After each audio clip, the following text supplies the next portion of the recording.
got the power. The views and opinions expressed are those of the host and guest and not necessarily those of TalkTainmentRadio.com, the management, the staff, or K&E World Network, LLC.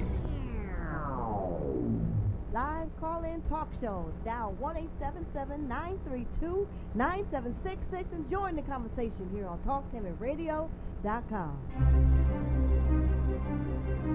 This is the Compensatory Concept with Mr. Neely Fuller, heard exclusively on TalkTainmentRadio.com, the world's greatest radio. Radio the way it should be heard. And now, Mr. Neely Fuller. If you do not understand white supremacy, which is racism, what it is and how it works, everything else that you understand will only confuse you, only confuse you, only confuse you. Okay, welcome to TalkTainmentRadio.com. We go where you go on the world's greatest radio. That is TalkTainmentRadio.com, radio the way it should be heard. Hello, my name is Mr. Bobby, and I am the co-host of the Compensatory Concept with Mr. Neely Fuller Jr. We are emanating live from Columbus, Ohio. Mr. Fuller is online, and he is live from Washington, D.C. Got a good show planned before you. The show topic today will be fired versus reassigned. We will get more into that in a moment. But here are the contact numbers that you can get in contact with the show. 1-877-932-9766. You can do that. You can also do this. You can watch and hear the live broadcast of the Compensatory Concept. All you have to do is go to YouTube and type in the word Talktainment, hit the space bar and type in the word radio, scroll down to Talktainment number 2 live on YouTube, where you can watch the live broadcast of the YouTube. And while you're there, we will be showing various graphics on the screen that you can see depending upon what the subject matter is for illustration purposes also. You can also go to Facebook.com/Talktainment to hear the rebroadcast of the same program. You can Gmail me, but I won't promise you that I will get to those. That is at numeral 7, Mr. Bobby, BOBBY, @gmail.com. They will be read, but they may not be read on this show. And you can also go to this. You can go to the TalkTainmentRadio.com homepage, hit the programs, and then go down to the podcast for the Compensatory Concept with Mr. Neely Fuller here on Wednesdays. And that show also can be heard again at 10 p.m., the entire broadcast. We would prefer that you would use that if you want to be hear the rebroadcast of the same program. Okay, I think that is out the way. In the second hour, we will have the special announcement for the second hour concerning donations. Okay, Mr. Fuller, good morning, and how are you? Good morning. I'm still learning. Okay, before we get into the subject of fired versus reassigned in the system of white supremacy, it was brought to my attention what would be, or what is, the compensatory codified response to the children that are being in, might as well say children's jail cells, or children being in confinement, that seems to be having this nation or this concept all tangled up. What is the compensatory codified response to what you have seen or heard in the news concerning this situation? Well, coming right out of the textbook for victims of racism, it's just another exercise in racism. Dislocation, racial dislocation. And also confinement, racial confinement, greater confinement. We're already confined because we're already born in prison. When I say we, I'm talking about the non-white people and under the system of white supremacy throughout the entire world. If you're classified as non-white, you're born in prison. But sometimes they put you in greater confinement in order to carry out the mission of the system of white supremacy. So they will do this on a temporary basis or piecemeal basis. They have people in greater confinement in large numbers in different places at different times in order to be able to control the populations of non-white people, or people of color. That's the people who believe in white supremacy. And so it's all set up to do that. And so they make borders where they want to make borders. Where there are no borders, they say there are no borders because they are in control. They're in control of the entire world prison system.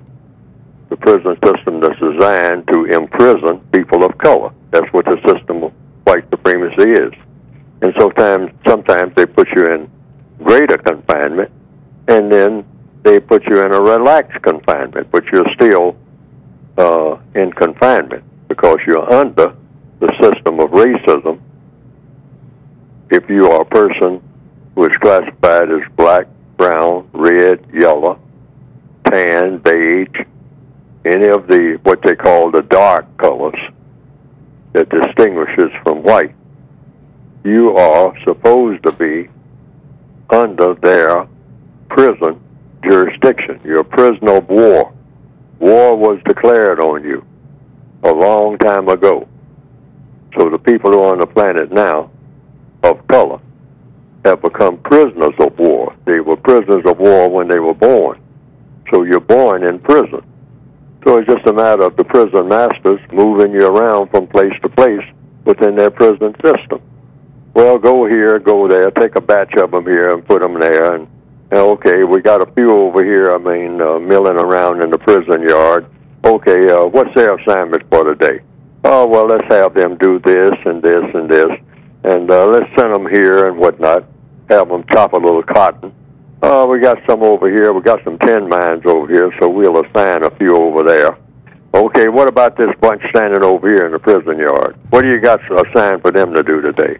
Well, we don't have anything assigned for them to do today, so we're going to send them. Just put them in the holding cell for the time being. Because they might get out of order milling around. Might get some ideas just milling around on their own. So separate them from their offspring or whatnot, or do whatever. Just keep them busy, okay, so that they don't think about things like how to break out or how to dissolve this entire prison system. That's one thing you don't want them to think about. Keep their noses to the grindstone. Keep them chopping cotton, picking fruit, picking bananas, working in a tin mine, working in a coal mine, whatever. All right, but don't let them mill around too much. We can handle huge numbers of them when they do that, but don't give them too much time to think. Mm-hmm. All right? And when they do think, give them something to think about, a bunch of foolishness. Mm-hmm. Have them engage in some type of thing that they think is important, some type of, a soccer game, whatever. Keep them busy so that they don't think about anything that has to do with hurting the business of the system of white supremacy. Okay. That's all it is. All right. Now, does it matter that these are children, babies, separating them from their mothers and sometimes, or fathers, and sometimes deporting the father or mother back to wherever country they came from and keeping them in prison? Now, we had a graphic on the screen of people in prison, kids in prison. Does that matter that they are children that are in there? Well, we're using the word matter, so that's just like Black Lives Matter. Yes, Black lives do matter, but only to those who don't matter. And so so-called children of color, which all black people in the system, all people of color in the system of white supremacy, are children in the eyes of the white supremacists. Okay. So, a child of 6, a child of 4, a child just born 15 minutes ago, or a child who's 70 years old. That's a child in the system of white supremacy. If the person has color in his or her skin, in the eyes of the white supremacists, they are children. They're all boys and gals, or boys and girls, if you want to be polite. But that's what they are. They're children. You talk to them like they're children. You know, they're not grown people. We have taken the idea of being grown, GROWN, in parenthesis. What does that mean? It means you have some idea about what to do on your own, that you can kind of take care of yourself on your own. These people can't take care of themselves. These people are running all over the world whenever we disappear, they got to follow us. They got to find out which way we went. Which way did the white folks go?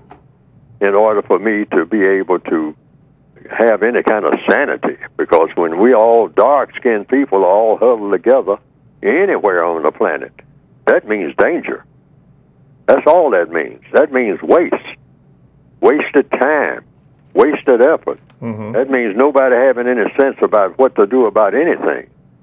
That's what the system of white supremacy has made into these prisoners of war. Prisoners of war who are born prisoners of war don't know anything except just being prisoners of war. And that's the kind of condition we're in. So here we are, children. And it doesn't make any difference about the numbers, what you call age numbers. Mm-hmm, yes. 70 years old, 40 years old. I mean, they're just boys and girls in the eyes of the white supremacists. Mm-hmm. And we all must see ourselves that way, because that is the status that we have. Yes. We are in a childlike condition. Even though we might have what you call grown-up ideas, these are just ideas. Mm-hmm. Because our status, we're just a number in a prison. And all down there on what they call the borders and in the cages and whatnot, that's just greater confinement until we figure out, well, we got a bunch of people. We always got bunches of these people. They're all over the planet. I mean, so we just control the bunches.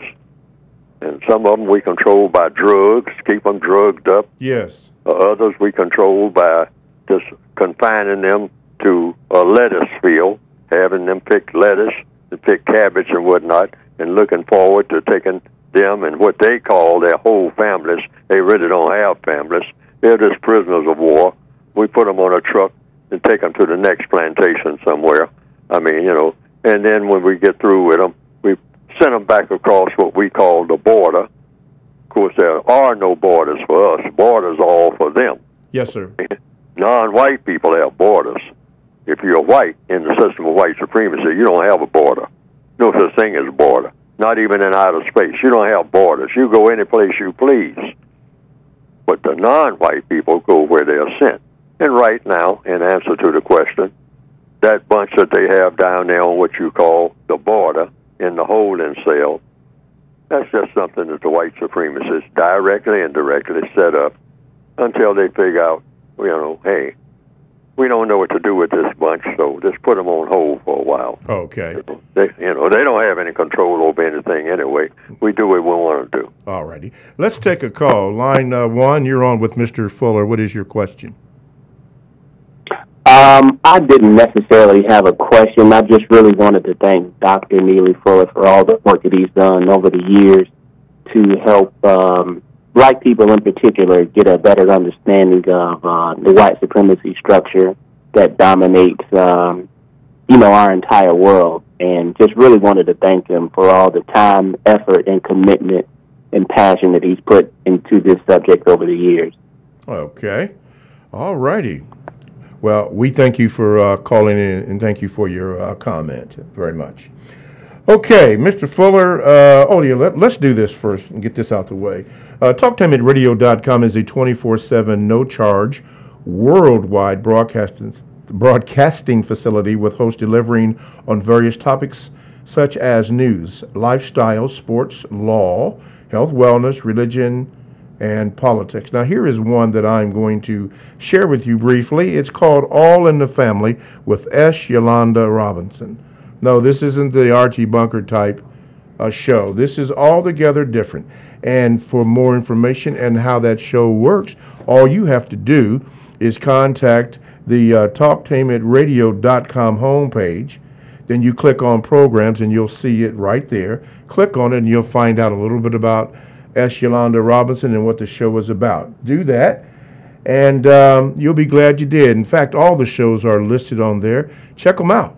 This is from Talktainment Radio. That's radio the way it should be heard. My name is Mr. Bobby. I am the co-host of the Compensatory Concept with Mr. Neely Fuller Jr., and you can get in contact with the show by calling 1-877-932-9766, or you can Gmail me at the numero 7, Mr. Bobby, B-O-B-B-Y, at gmail.com.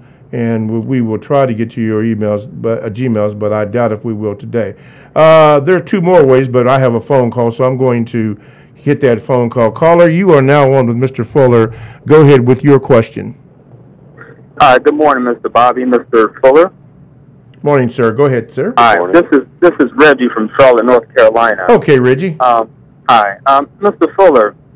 You have stated numerous times that all problems can be solved by the process of Q&A, and I agree with that. My question to you is, how does a black person use Q&A effectively with a suspected white supremacist who has directly called him the N-word? Oh, you ask questions. That's in the textbook. It's 3 questions. You ask, what is the N-word? You want a definition first. And then the next is, you want to know, are you calling me the N-word? You want to make sure that that it's being directed to you, that they're just not using it in the abstract, And then you want to know the next thing, number 3, if I recall correctly, like it's described in the textbook for victims of racism.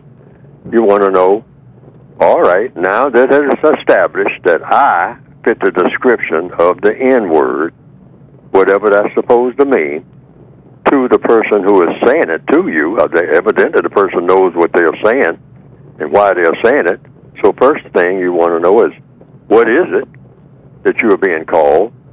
And are you being called that? You want to make sure that that's being done, that it's not being directed to something or someone else.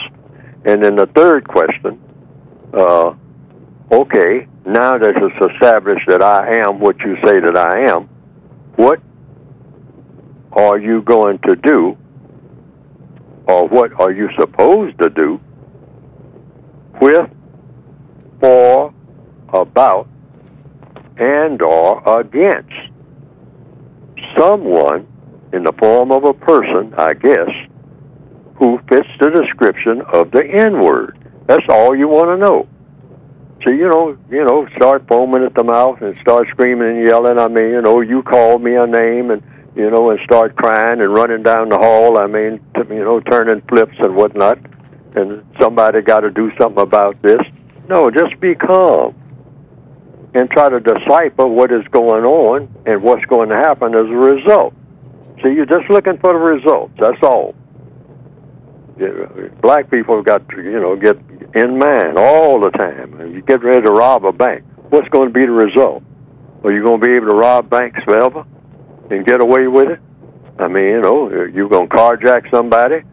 Or, okay, are you going to school to get a diploma? Get a diploma in what? Get a degree in what? And where's the payoff? See, you're talking about results. And so when someone calls you a name, any kind of name, you just want to know where all this is going to lead. And so you ask questions. See, it always applies to questions. Okay, let's say that we all agree that I am the N-word, whatever that's supposed to mean. Okay, that's what you choose to call me. All right. Well, what's going to be the result of you calling me that? I mean, do I get an award? Do I get whipped? Or do I get sent on a spaceship and sent in outer space? Now that it's been firmly established that I fit the description of the N-word. All right. Words don't mean anything until you make them mean something. So I want to know what this is going to mean as a result. And all black people who will ever hear that word, according to the code, that should be your reaction. That should be your codified reaction. What is it? Get that straight. That N-word that you just called me, what is that? What is that, sir, ma'am? You know, that N-word. Okay, now it is established that the N-word fits the description of someone who looks like me. All right, we got that straight. Okay, let's keep going now. See where this goes. Now, you calling me that? I mean, this is just applies to me. Okay. You know, well, it applies. I don't know what they're going to say. Always don't help them with the answer. Let them give you the answer since they are the ones in control of the word. So let them control the word all the way. Okay? You just ask questions about where this control is going to be, where it's going to lead to. That's what you want to know more than anything. What is going to be the result of you calling me a name? It might be a name that, you know, they come up with a new word that you never heard before. You handle it the same way. Anytime anybody calls you anything, calls you a supervisor, first thing you want to know is, what is a supervisor? All right? Oh, I'm a supervisor? Yep, you're a supervisor as of today. Rodney, you're a supervisor. Oh, okay. What's a supervisor? What are you going to do with a supervisor? What are you going to do about a supervisor? What do you do against a supervisor? All right? See, it's just a word. It doesn't mean anything until it comes to the surface of what is going to be done. That's the thing to keep in mind always, not just when it comes to the N-word, when it comes to anything going on in the workplace or on a bus or wherever. Anything that's going on, what you want to do as a victim of racism is always thinking about what the results are going to be of everything you see going on around you, whether it's something that people are saying or something people are doing. And people are saying and doing things all the time. All you want to know is just stand back and watch and see. Now, how is this going to all play out in the end? And is it going to be something that's going to work for me or against me? And if you do a little thinking, codification is supposed to be about making every situation, regardless of what it is, work for you, not against you. Okay. All righty. Thank you, brother, for calling from Charlotte, North Carolina. Okay, getting into the topic for today, fired versus resigned. This comes from Edward. He says this, Mr. Fuller. He said, on a recent show, Mr. Fuller, you said white people do not get fired, they get reassigned.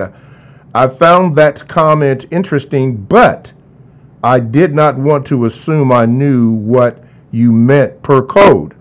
If you can, Mr. Fuller, please explain that comment in as much detail as possible. Thank you in advance, Edward. Okay, just think about it this way. In the system of white supremacy, you know, it's a prison system, and the people in the prison army, all right, the warden of the prison and his staff, or her staff, are in charge of the prison. The people who are in charge do not become prisoners, all right? They are punished by the, staff members punish each other and whatnot in any prison system. One of the prison guards doesn't come to work on time and all like that. So, they say, well, hey, we're going to dock part of your salary and whatnot. We're going to send you to another part of the, some other prison, and send you back to guard school or whatever. All right. But you might say, well, yeah, but in most general settings, people do get fired, all right? But in the system of white supremacy, white people don't get fired from being white. That might be one way to put it. You get put off of a job. All that means is you're going to go to another job because you are white, and that's the way that works. Unless the white supremacists have decided that you're not good for nothing. And so they make that determination for the most part, that you can't serve the system of white supremacy in any capacity, then they exterminate you, even though you're white. They do that, all right? Just like in any other business. Just like in, in the movie The Godfather. You are members of the family, but Fredo, you're bad for business. You're my brother, and I do everything. You get priority. You're a member of the family. You get priority on everything, because you're a family member. I mean, nobody who is not a family member, nobody who is a member of what we call the white race, I mean, gets put down, unless you just become so intolerable. I mean, it's so bad for business. You keep messing up everything. You don't protect the Don, I mean, who is your father, and, you lay down on that job, you mess up every little Mickey Mouse thing that we give you, and then finally you just sometimes do business with the people that we're supposed to be working against, and they're working against us, and you trying to make some kind of deal on the side and all like that. You're bad for business, Fredo. And so you're going to get a bullet in the back of the head in the rowboat, okay? That's just the way this works. It ain't personal. It's just a family business. It's we business. Got to put it this way. And so that's what I meant by white people, and generally speaking, in the system of white supremacy, they say, hey, we're going to fire. Hey, Brian, he's white, just like us. But he's messing up. He's down there. He's supposed to be the foreman of the dock, and he doesn't even come to work. And so you got a lot of black people down there that's milling around. They kill about 4 hours every day doing absolutely nothing because Brian didn't show up to tell them what to do. Black people have to be told what to do. Now, Brian, you can at least come down here and tell them what to do, or phone in or tell them what to do or something, or have your second Negro in command. I mean, the black person that you got, that you pass on messages to make the others do what they got to do. But you got to at least do that. Can't you pick up the phone and tell them what to do, even though you're not coming to work today? All right? And then, it'll get done. But if you don't want to do that, then we're just going to have to ostracize you as members of the family.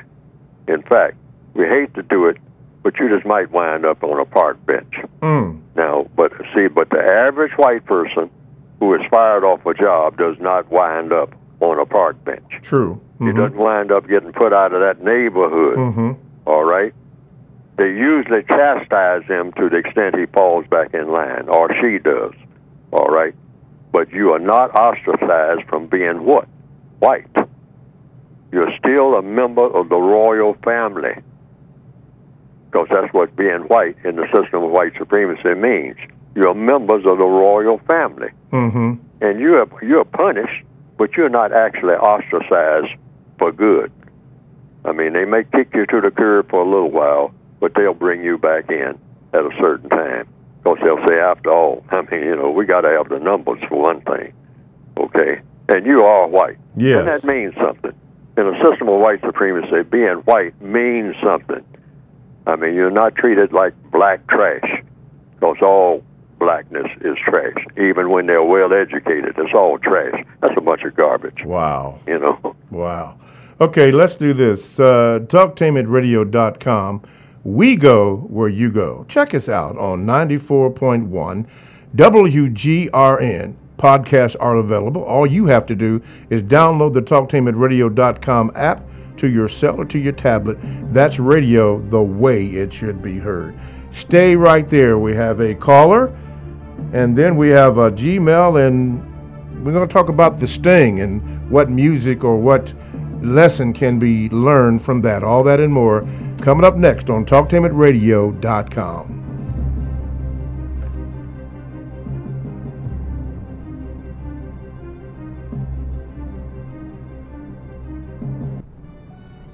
For the best home fragrance and beauty products, shop Ash Kickin online.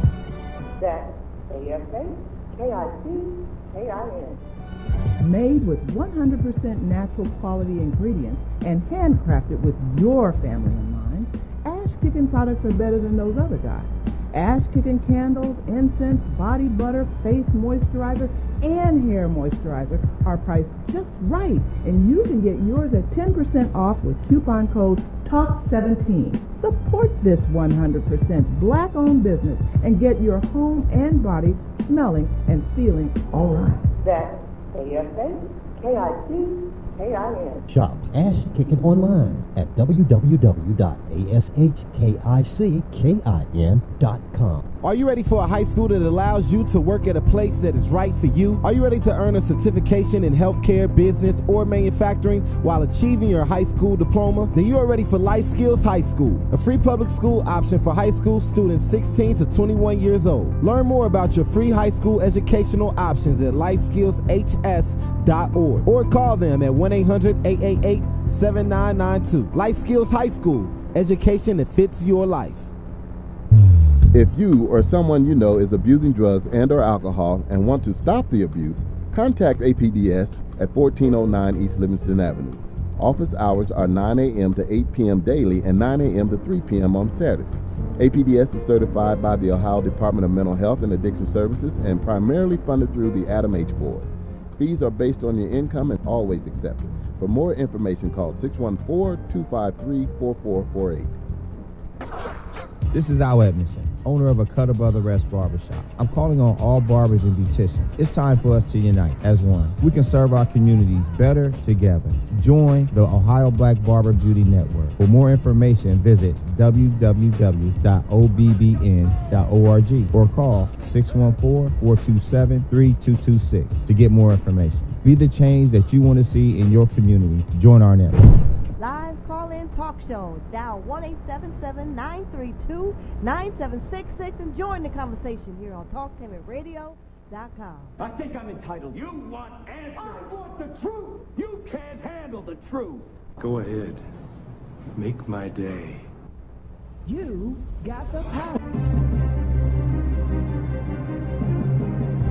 Okay, back from that, TalkTimitRadio.com. We go where you go. Download the TalkTimitRadio.com to your app, or to your cell or to your tablet. That's radio, the way it should be heard. My name is Mr. Bobby. I am the co-host on the Compensatory Concept with Mr. Neely Fuller. He is answering your phone calls and also your Gmails. Another way that you can look at the program, you can watch us live by going to the YouTube channel, type in the word Talktainment, hit the space bar, and type in the word radio, and then scroll down to Talktainment #2 live on YouTube, and you can watch the broadcast there.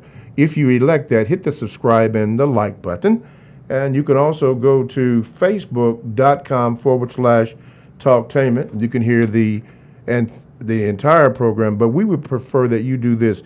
Go to the TalkTimitRadio.com homepage, hit programs, and then you want to go to the podcast. And then on Wednesdays, you can see Mr. Fuller's show, The Compensatory Concept. And if you miss that, we would prefer that you, like I say, go to the TalkTimitRadio.com homepage, and then at 10 p.m. tonight, you can hear the rebroadcast of the entire program. And a lot of people do that, so that's why we are stressing that. Okay, let's go to the phone lines. Caller, you're on with Mr. Fuller. Go ahead, please. Hi, Mr. Fuller. My name is Jasper. It's a pleasure talking with you. You've done remarkable work.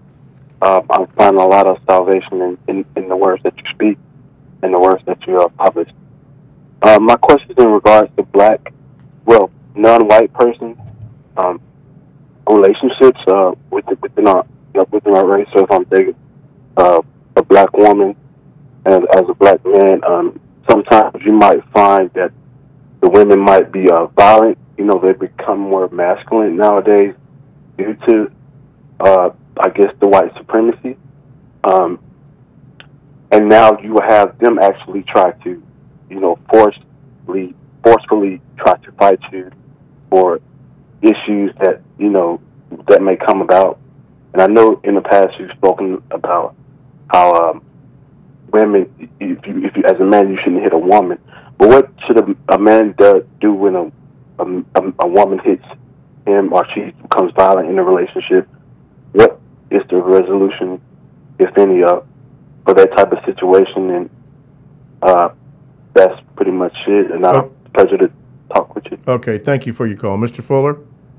What? Women hitting men. He said that in previous shows you had mentioned that a man should never, ever hit a woman. I think you said first time, last time, whatever. But what if it's reversed when a woman hits a man? Yes, well, because the way everything is set up, for the most part, now there are exceptions to all rules, but basically it should apply, since all prisoners of war are equal, it should apply to females too. That's an announcement that is all over. But being reasonable, and always try to be logical, in most instances now it might not always be this way in the future, but as it stands now in the world, the average male can overpower the average female. Mm-hmm. Now it's getting to be less and less that way, all right?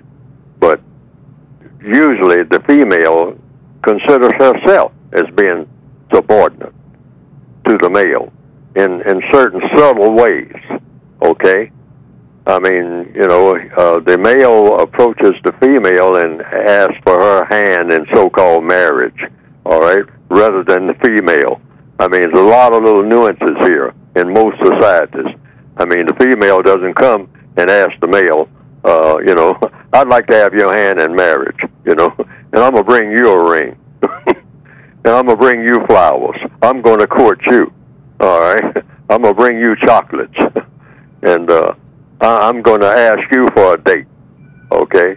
Usually it doesn't work that way. Mm-hmm. In most societies, usually the female is in a sort of a submissive position. So that kind of spills over into when it comes to physical power, too. Even when a female is able, sometimes females are much larger and have bigger muscles than the male that she's interacting with. But she still has a tendency to kind of recognize him as being the fellow who's supposed to kind of, have more ideas about which way the relationship is going to go. Mm-hmm. That, she kind of defers to him, even though people say that this ain't the case in most cases, and in many cases it's not. But generally speaking, it's the male who should put that on him or herself regardless of what she does. That's why I emphasize the male. When it comes to hitting, that's an announcement. Anytime you hit her, you should have it in mind. That's my announcement, that this thing is over. I mean, we ain't talking no more. We don't have anything to say to each other anymore about anything. I mean, this is dead. I mean, if I am so angry with you that I strike you after having gone after you and wooed you and got you to get in bed with me and produce these babies and all like that, and I've gone through all that trouble, and then I wind up 3 years later, I hit you. I mean, there in the kitchen, I commit violence against you. I throw you down the stairs and whatnot from the second floor of the house, apartment or whatever, or out in public. I mean, strike you. That's an announcement, a world announcement. This interaction between you and I, this arrangement, is now dead. D-E-A-D. There is no coming back. Even though we might have to share the same space indefinitely, because, nobody can move on account of it's too inconvenient for whatever reasons or whatnot. But what if a woman does it to a man? Is it the same thing? It's over? Here in 2018, in most cases, then that, I would say, in the case of, I'll say, take myself, that would not apply. Why? Because that's just my choice. But but the basic rules, see, everything in codification is absolute. But by you having what? VGQ, Victims Guaranteed Qualification, what you choose out of the code is strictly on you. So if they choose to stay there, then everything in codification, even when it's absolute, It's strictly a guideline. Okay. Yeah, Fuller, I'm not it's nothing dictatorial. Right. In a code system. Right. So, but I'm saying just generally speaking, see, I just applied it to myself. Yes. But according to codification, it's supposed to work both ways. So if they choose to stay there, then that's their choice, VGQ. Yes. Okay. But both people have to agree that that's going to be the deal. If you ever hit me, all right, it has to be an agreement. So you can arrange it any kind you want to, but we need to think seriously about that hitting, particularly when it comes to male and female, because black males have been taught that he has the authority to put a black female in her place. I mean, we've been taught that in the system of white supremacy. But we should not look at it that way by choice. We should look at it like, no, we are equal prisoners of war. Okay. We are chained together in the bottom of the slave ship. I mean, both the black male and the black female stripped naked by their masters, by the white masters, the white supremacists. And they're chained together at the bottom of the boat. So he's not in charge of anything. Okay. Neither is she. All right. See, so it's strictly a cooperative deal. Okay, cooperative. And any arrangement they make with each other is strictly, that's a code between each other. Got it. Because they are both prisoners of war. Okay.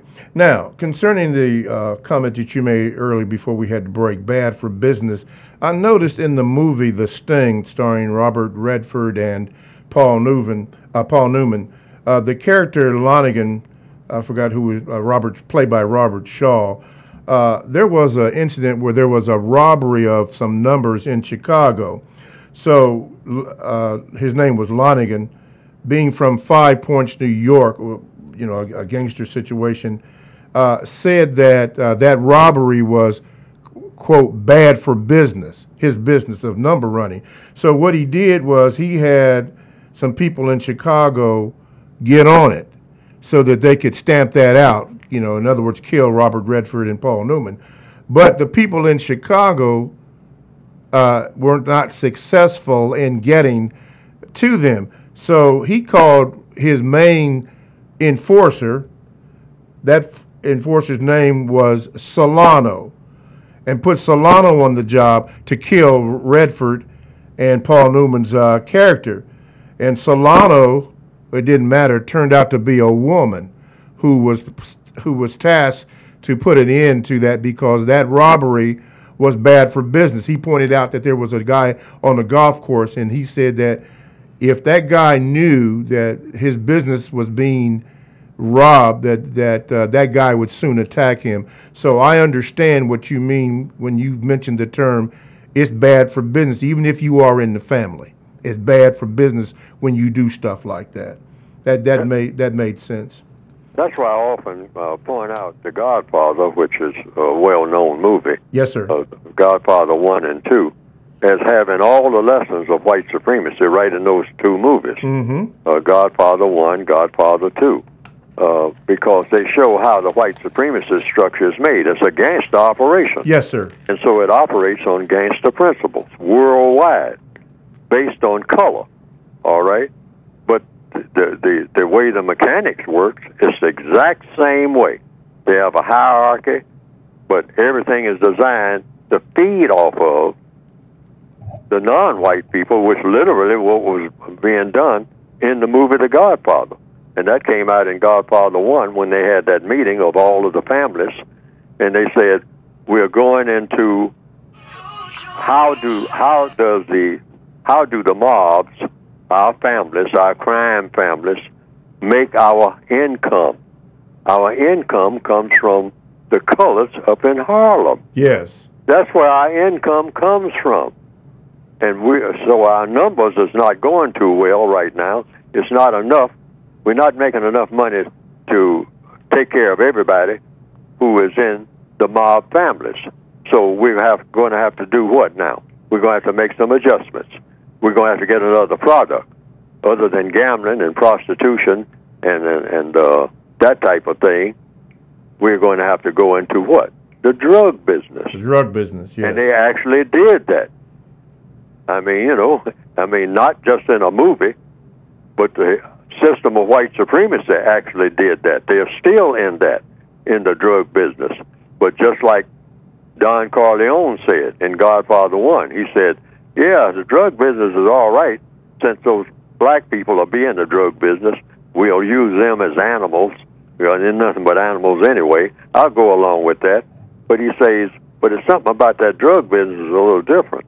See, it might spill over and come back to us. Yes, yes. And we'll wind up with our own children on these drugs. And that is really happening here in 2018. Yes, it is. Yes, it is. Okay, think about opioids. You hear a lot about it. Yes, sir. I hear a lot about it. So this is kind of a symptom of just on point how the two movies, fictional movies, I mean, unreal movies, but they're based on what's supposed to be fact, all right, are really true. And if you equate the system of white supremacy with what we call the mob, the mafiosa, and all like that, it's the same basic principle. And it's the same basic principle as the Roman Empire.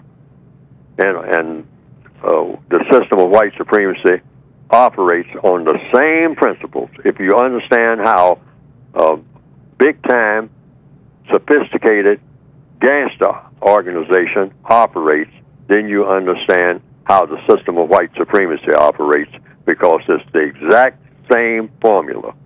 Absolutely. Right? Absolutely. They fight among each other over what? They have so-called civil wars. Over what? How are we going to handle these dark people? That's what it's about. They'll fight among themselves, but then they'll brush each other off and shake hands and say, okay, business is stabilized. And we might have to do this again. Every now and then we'll have a falling out, but never to the extent that the business goes out of business. Yeah. We'll still be white supremacists when it's all over. That's an excellent analogy. TalkTameAtRadio.com. We go where you go. Download the TalkTameAtRadio.com app to your cell or to your tablet. That's radio the way it should be heard. My name is Mr. Bobby. I am the co-host on the Compensatory Concept with Mr. Neely Fuller. And this is the time that we have designated for Mr. Fuller to talk about his book, which we hope that you will purchase. Mr. Fuller, your book. You can get the book called The Textbook for Victims of White Supremacy. If you don't perceive yourself as a victim of white supremacy, the book does not apply to you. We'll make that clear. But you can get the basic book and a word guide. That's an extension of the basic book. That's a compensatory counter-racist codified word guide showing you what words to look for, like we mentioned, the N-word and all like that, and how it should be handled, how you should react to it. But there are dozens and dozens of other words that you also should consider how they are used and how to react to them when they are used and how to use them yourself. And that's an extension of the basic textbook. But you can get both volumes because one volume is just an extension of the other. I couldn't get it all in one book. But basically it's all one book. But it's in two volumes. But most people get the basic book. You don't necessarily have to get the word guide, but I recommend both books. But you can get either the basic book or the compensatory codified word guide, or both, by going to producejustice.com. Because the only reason for getting rid of racism is to get rid of that type of non-justice. It's other type of non-justices in the world, meaning other types of ways to mistreat people other than racism. We're very familiar with them. Even before racism ever existed, people were being mistreated. So you're trying to get rid of the main stumbling block among the people of the known universe right now by getting rid of racism first. Why? Because that's the main stumbling block when it comes to producing a product called justice. Because racism is designed to produce more non-justice. Throw people more and more out of balance. Keep them off balance. Yes. All right? Keep them mistreating each other. It's all about mistreatment. So that's what the book is designed to do. So that's why I have as a website name, producejustice.com. Well, that's what we're supposed to be replacing the system of white supremacy with. Okay. Produce justice. We're supposed to be producing justice and getting rid of racism. All righty. Let's go to the Gmails here.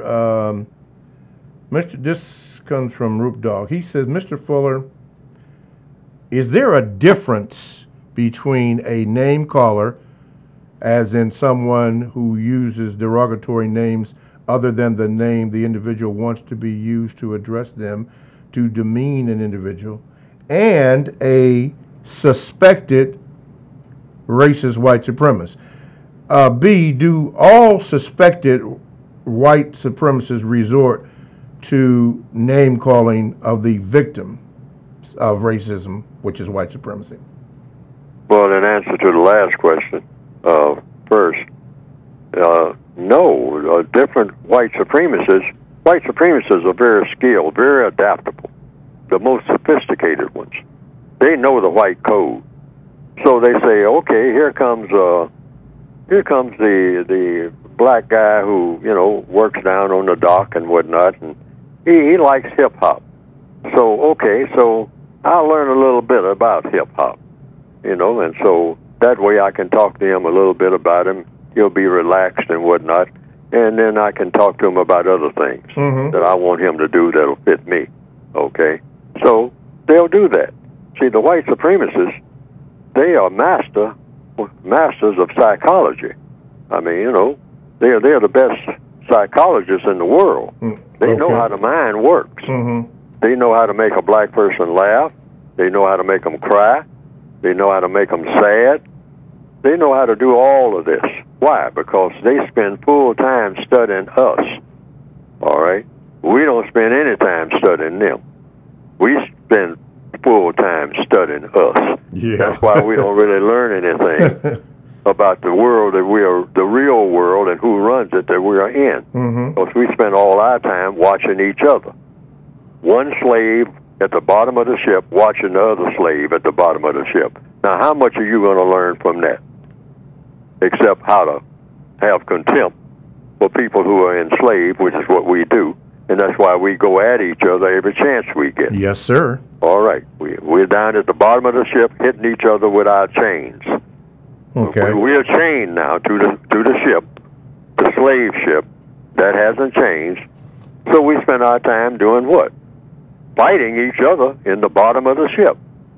And every now and then the captain of the ship or the sailors in charge, whatnot, white, they come down and splash water on us or something, turn the hose on us on them if they got one sophisticated that, and break up the fight, so that they can get some sleep.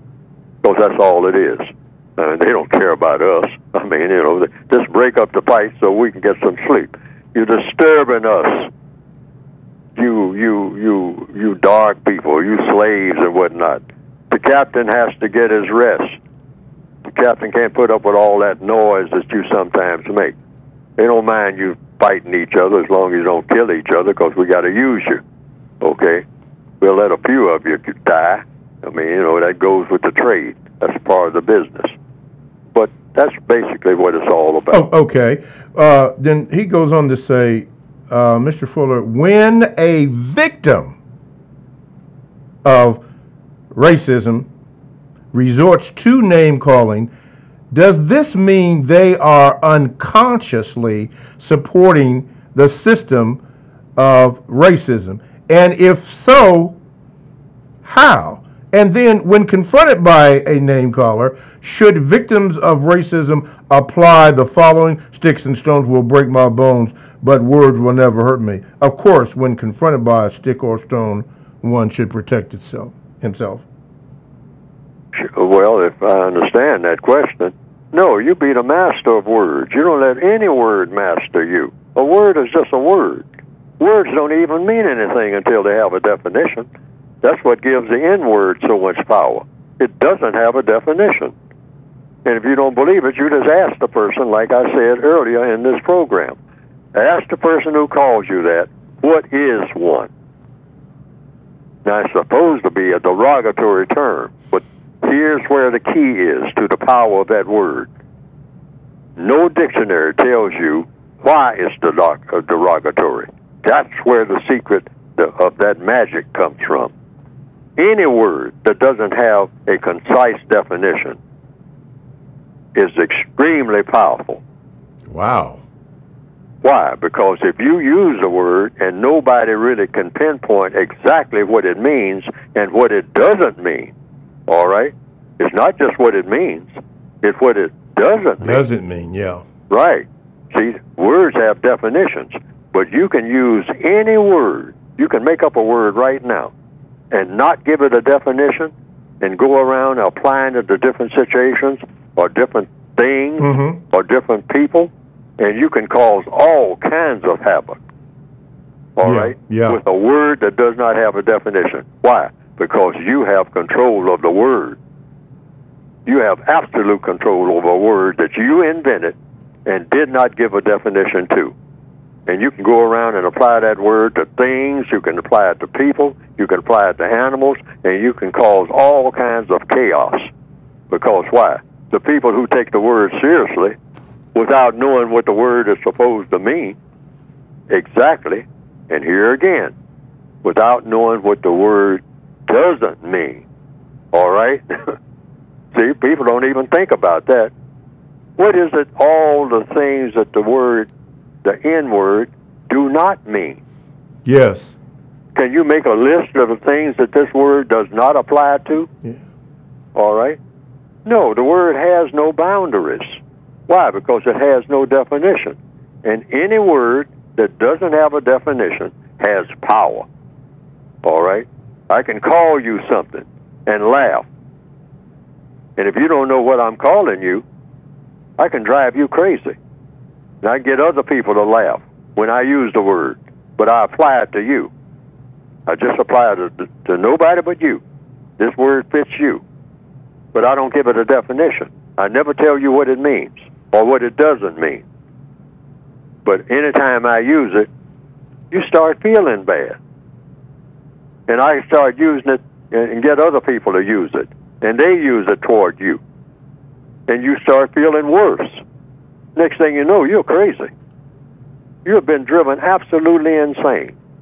And I have complete control. But the formula is you simply ask questions. Because what does the code say? All problems are solved through the process of questions and answers. So if the N word is a problem, and with a lot of people, that word is a problem, it's no problem with me. I got complete control of that word. All right? It's no problem with me at all. You can call me that all day long in any setting, and it has absolutely no effect.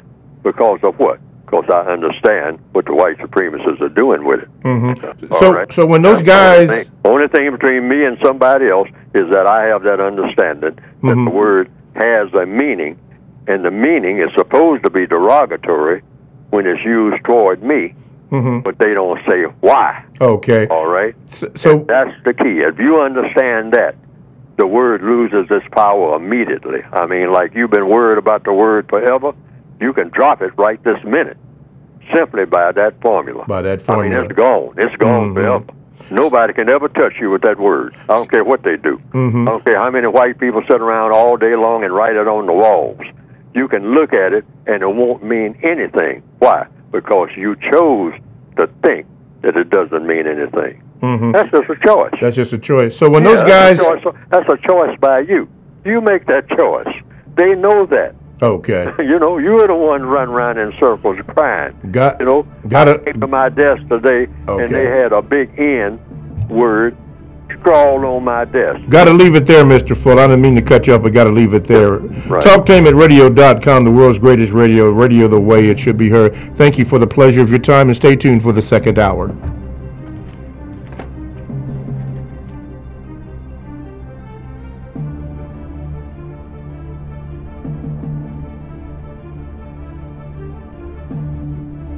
Thanks for listening to the Compensatory Concept with Mr. Neely Fuller. Talktainment Radio, worldwide sound. Talktainmentradio.com. We give you a reason to come. the world's greatest radio. We give you a reason to stay. Radio, the way it should be heard. You got the power. The views and opinions expressed are those of the host and guest and not necessarily those of TalkTameItRadio.com, the management, the staff, or K&E World Network, LLC. Live call-in talk show. Dial 1-877-932-9766 and join the conversation here on TalkTameItRadio.com. This is the Compensatory Concept with Mr. Neely Fuller, heard exclusively on TalkTameItRadio.com, the world's greatest radio. Radio, the way it should be heard. And now, Mr. Neely Fuller. If you do not understand white supremacy, which is racism, what it is and how it works, everything else that you understand will only confuse you. Only confuse you. Only confuse you. All righty. Welcome to the second hour of the Compensatory Concept with Mr. Neely Fuller Jr. I am your co-host, Mr. Bobby. You're listening on it by TalkTameItRadio.com, the world's greatest radio, and radio the way it should be heard. Contact numbers are 1-877-932-9766. You can also do this. You can watch the program live if you would like to by going to the YouTube channel and typing in the word Talktainment, then hit the space bar and type in the word radio. Scroll down to Talktainment number 2 live on YouTube, where you can actually watch us and see the graphics that are applied on YouTube. And while you're there, hit the subscribe button and the like button. You can also do it with Facebook.com/Talktainment. You can Gmail me if you would like at the numeral 7, Mr. Bobby, BOBBY, at gmail.com. But this is the preferred way that we would like you to do that if you use those latter options. Go to the TalkTainmentRadio.com homepage, hit the programs menu, and then scroll down to podcasts. And on Wednesdays, you can see Mr. Fuller's show, The Compensatory Concept, and then you can listen to the entire show right there, especially if you do it at 10 p.m. Some people work and don't have a chance to do that. So go to 10 p.m. tonight and you can hear the entire program. And TalkTameItRadio.com is a 24/7, no-charge worldwide broadcasting facility. So you can do that there. Our topic today is fired and reassigned. And Mr. Fuller has talked about that in the first hour, and we'll hit that again in the second hour, which is this hour. And don't forget, this second hour is the donate hour, so we will have a special announcement at the end of it. Okay, Mr. Fuller, this one, let's see here. Wow, got to move to another one here. We are answering your Gmails here as much as we can.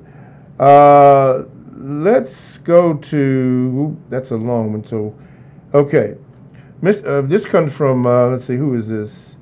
This is from Anthony from England. He says, this many years ago, I was a victim of workplace racism. While the suspected racists would mistreat me, at the same time they could be disrespectful toward each other.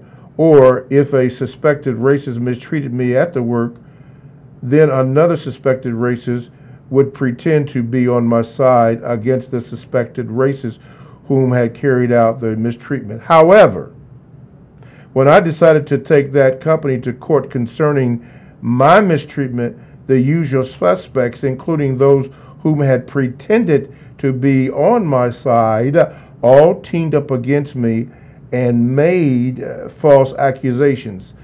Being much older now, I am able to understand that the usual suspects carry out this pattern of behavior everywhere. They are always fighting among themselves. They pretend to take the side of oppressed whenever a member of their group is mistreating another group.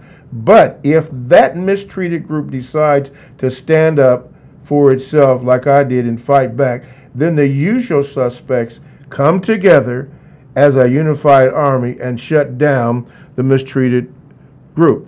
Mr. Fuller, have you made similar observations concerning this pattern of behavior from racist man, racist woman during your lifetime? The answer is yes, because the white supremacists are white supremacists. At the beginning and the end of each day, that's all they want to know. Are they still the masters of mistreatment and domination of the non-white people of the planet? That's all they want to know at the beginning and the end of anything. That's all they want to know. That's the only criteria. There is no other criteria. That is the white supremacist value. It's a whole culture in all 9 areas of activity: economics, education, entertainment, labor, law, politics, religion, sex, and war. Are we dominating and mistreating the non-white people of the entire planet 24/7? That's the criteria for breathing in the mind of a white supremacist, rather, of racist man and racist woman collectively. That's their value system. So they will take any kind of side. They will take any kind of argument. They will take both sides of the same argument if it'll work to their advantage. They'll flip the switch in a minute. They will act like they are for you, if that works, to build your confidence and whatnot, put your faith in them and whatnot. They'll bait you into that, and then they'll spring the trap later on, or they won't spring the trap because they figure you're already trapped anyway. You're not going nowhere. You're in the system of white supremacy. So they just give you some fringe benefits, like in any prison system. They say, okay, well, you no longer have to work in the machine shop. You can work in the warden's office, all right? And so you think that you have gotten ahead, okay, but you're still a prisoner, okay? And the white supremacists that got you that job in the warden's office will remind you of it. Say, after all, it's better than working out there, in that garden and whatnot, in the prison garden, and and doing that hard work, or working down there on the docks, doing the heavy lifting, or working in the laundry. I mean, in fact, we might let you run the theater, get a little practice in show business. You dark people love show business. Well, we'll let you put on a little show. You can be in charge of that. We don't mind that, but you're still a prisoner. All right. So you can form a little band in the prison. We'll let you do a little fiddling and whatnot, and have a little minstrel show to keep the other prisoners entertained. We'll let you do a whole lot of that. All right. Because if they're being entertained and clapping their hands and jumping up and down all like that, they won't be trying to figure out a way to bust out of here. All right, so we'll give you whatever resources you need for that. They know what they're doing. Once you understand the system of white supremacy, you got it all. That it's just a system for dominating and mistreating people based on the old royal format. That the people who are in charge can do no wrong, they're always right, and the people who are subordinate to the people who are in charge are only right when they say you are. All right? And that's all it is.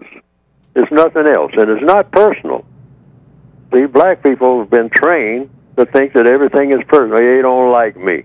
If I do this and do that and the other, maybe they will like me. It has nothing to do with liking or disliking.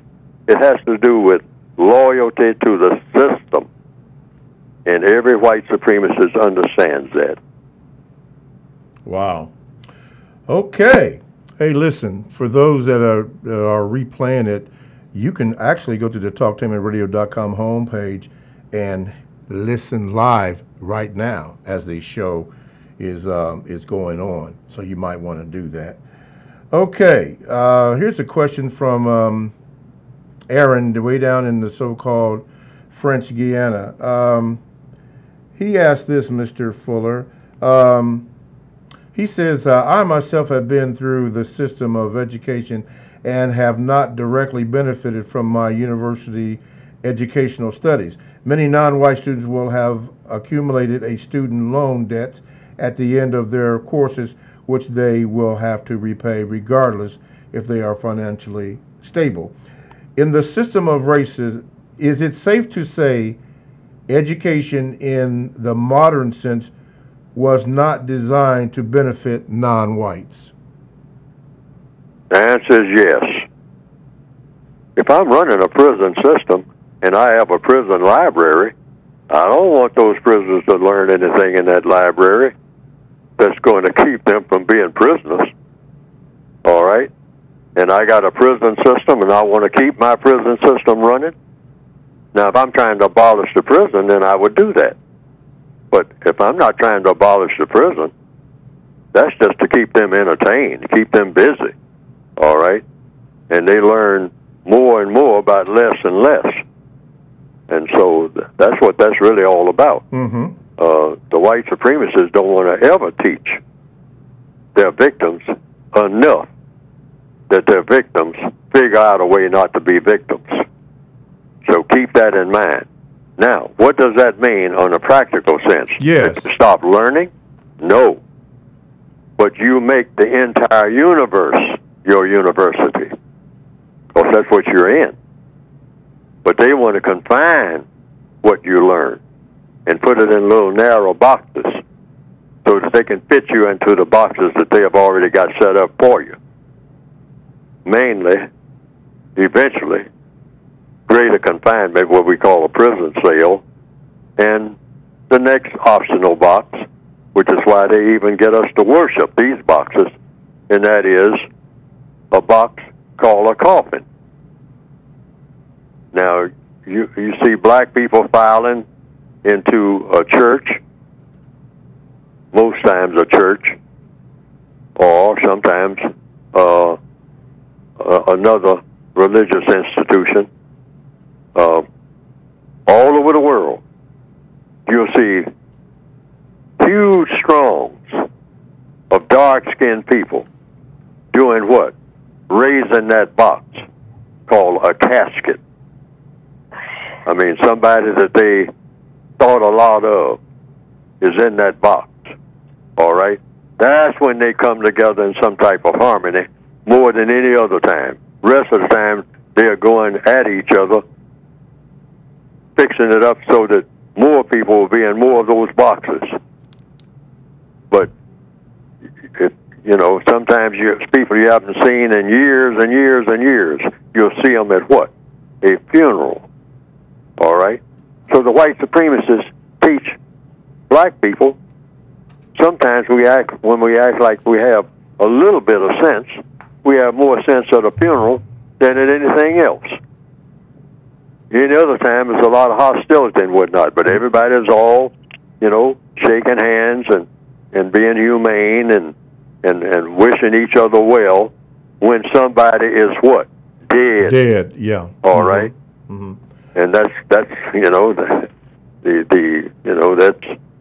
that's what they associate dark-skinned people with. Okay. Yeah. Okay. Because that's what we are, we're supposed to worship death. Mm. And we do. Because we think that somebody that looks like us should be dead. That's why we kill each other so much. Wow.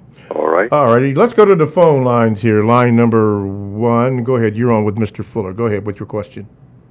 Greetings, Mr. Fuller. I would like to do a VGQ very short. I'm an instructor, and I have rearranged my chessboard to reflect the social construction of the white pieces and black pieces on the chessboard that reflect the global system of white supremacy. Since the majority of these black males all over the earth have decided it's beneficial to hang on to the testicles of white men, I have placed the black king on the other side of the white queen on the chessboard, including the black rook, a black bishop, a black knight, and a few black pawns over to the other side of the chessboard, which means black queen has been abandoned. So basically, black females, all you listening, you are on your own. That was my BGQ. Now my question to Mr. Fuller.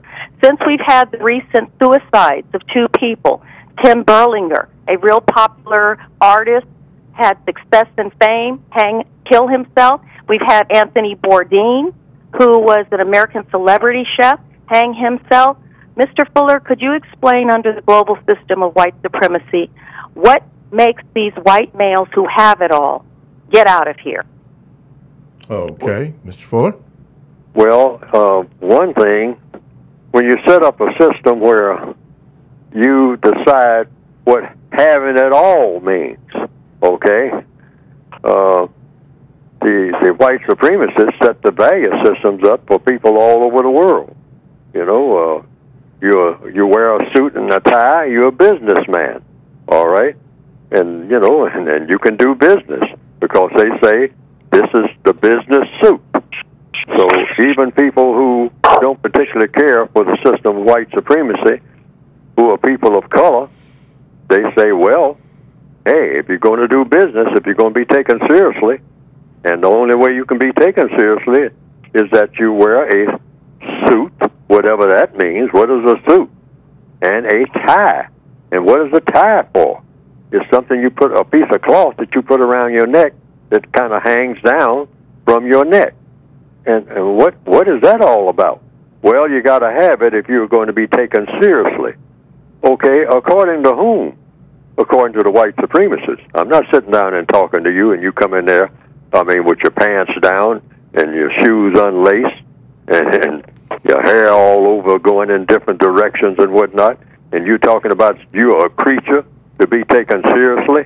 You're something to be shot because you look like an animal. Why? Because I say you look like an animal. That's why. All right? So it's the same way with what the value of a female is who wears dark skin. All right? What is that worth? That's not worth nothing to anybody. I mean, except to make some more animals to be used and mistreated. That's all that's good for. I mean, what she thinks or what her ambitions are or how she thinks she's supposed to look and all like that, who cares? Who is supposed to care? This is a throwaway creature. All it's good for is reproducing some more things for us as white supremacists to use for whatever we want to use for in the form of mistreatment. And when we get tired, in answer to the basic question of just being in charge, just being supreme, we get bored. So we just check out.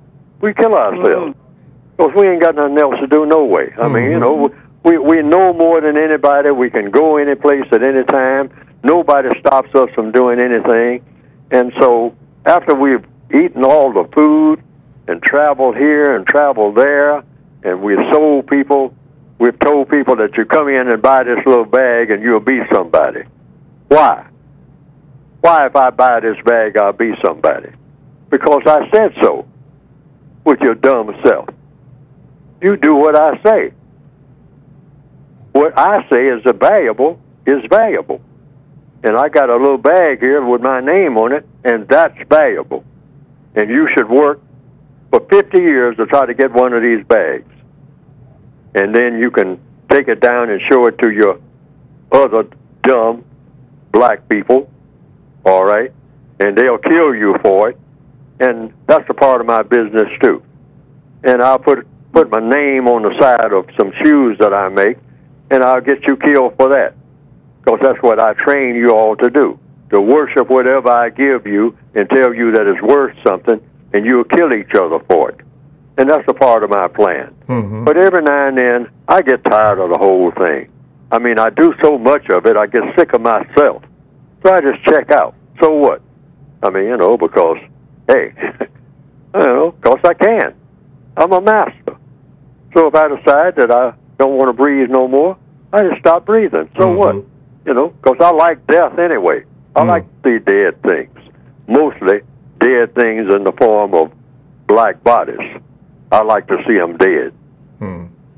Okay, that was an interesting VGQ from that lady about the Black Queen being left alone, using the chessboard analogy. That was nice, caller. Let's go to the phone lines again. Line number what, 2? Okay, line number 2. You are now on with Mr. Fuller. Go ahead, please. Good morning, Mr. Fuller and Mr. Bobby. Good morning. I have a question in regards of an old film called Goodbye, Uncle Tom, 1979. And my question, it applies to the VGQ. I want to know, what are your thoughts about the movie? And is that what you mean by structured system? What movie? What's the name of the movie? Goodbye, Uncle Tom, 1979. It's an old documentary. Goodbye, Uncle Tom? Yeah, Goodbye. Oh, Goodbye. Goodbye, Uncle Tom. Goodbye, Uncle Tom. I haven't seen the movie, so I can't comment on that.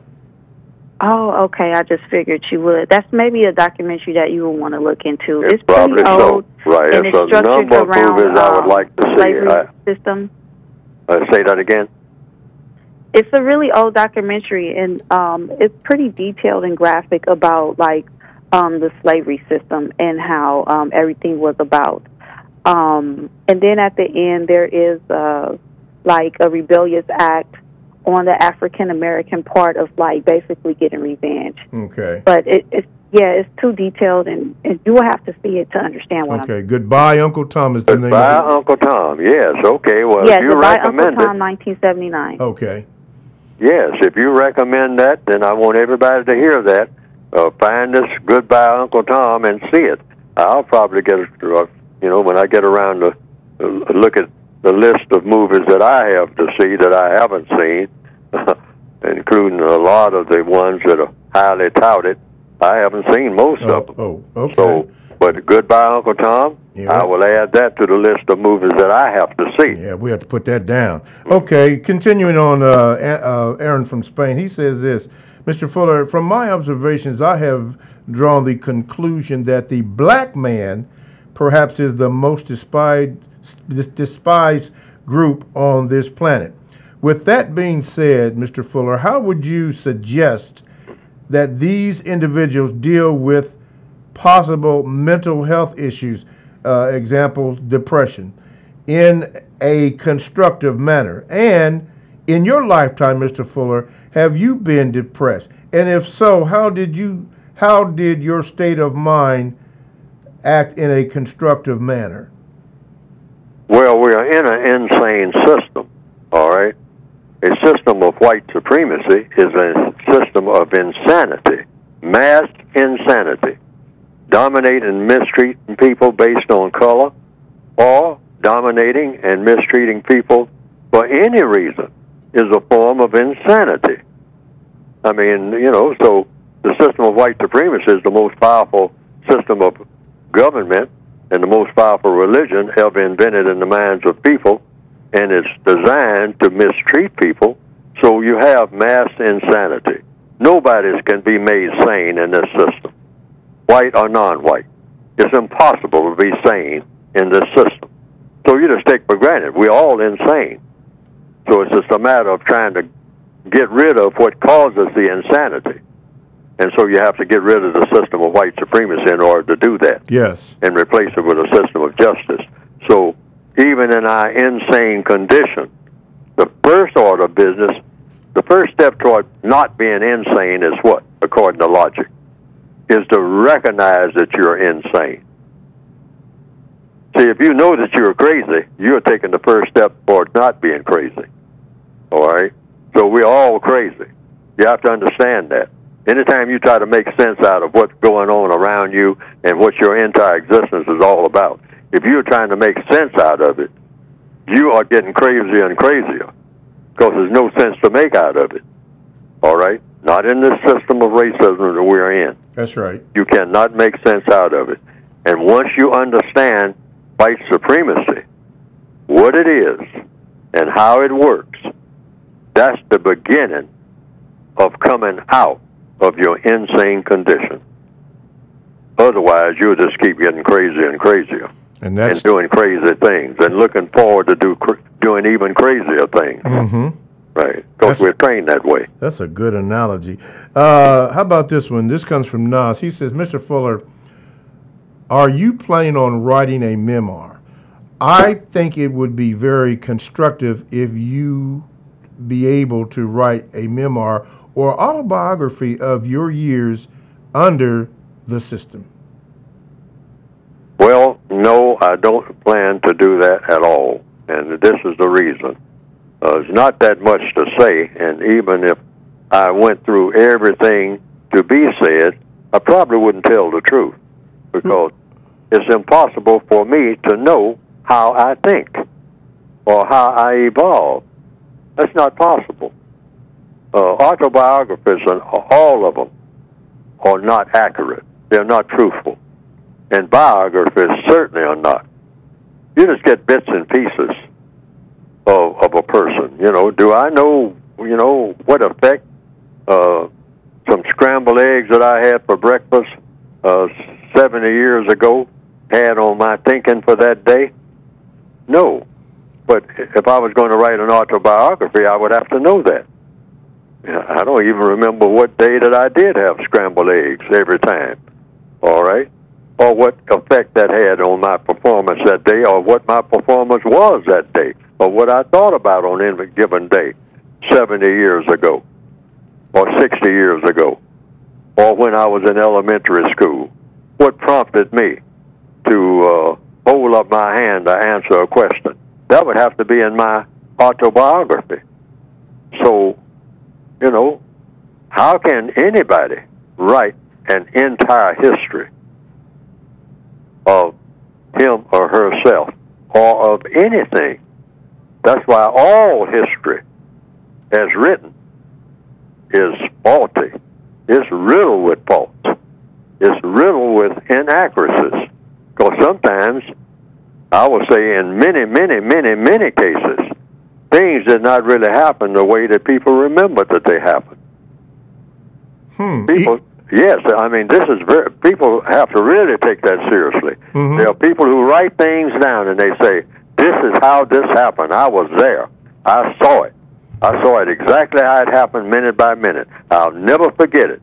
It's engraved on my mind, and it will be just as inaccurate as it can be. Even when you talk about or speak to the fact that you were in the Army and Air Force, which now you can't do, but at the time you were able to do it, it was an ongoing practice. So some of that is inaccurate? Oh, sure. It's got to be. I mean, you don't remember things exactly the way that they happen. Because, for one thing, sometimes you're looking right at something and it's not really happening the way that you think that it's happening. Okay. But you will have convinced yourself that it is. Why? Because that's the way you saw it. But you didn't really see everything that was going on.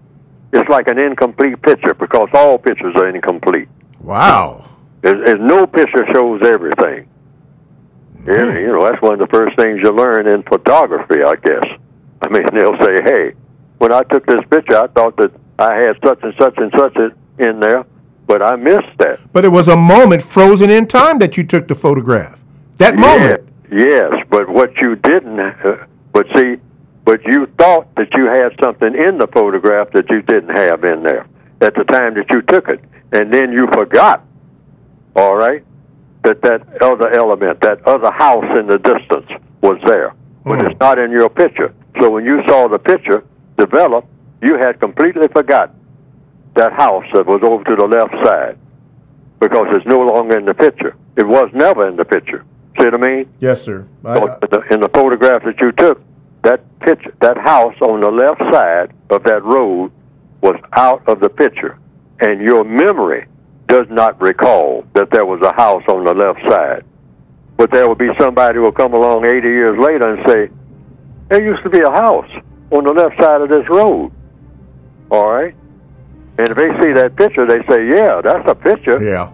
But the camera angle didn't show this house on the left side of the road. Okay, I got to leave that one right there. Yes, okay. right. TalkToMeRadio.com. We go where you go. Check us out on WGRN 94.1 podcasts, all available. Download the TalkToMeRadio.com to your app or to your cell. That's radio the way it should be heard. Stay right there. Got an interesting question. Gmail coming up. All that and more on TalkToMeRadio.com.